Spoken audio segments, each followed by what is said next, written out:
Rome was once saved by a flock of geese. In 390 BC, Gauls climbed the Capitoline Hill at night.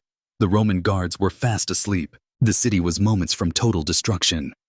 But the sacred geese of the temple heard the rustle. Their loud honking woke the commander, Marcus Manlius. He pushed the first invader off the cliff. The Gauls fell, the alarm was raised, and Rome survived.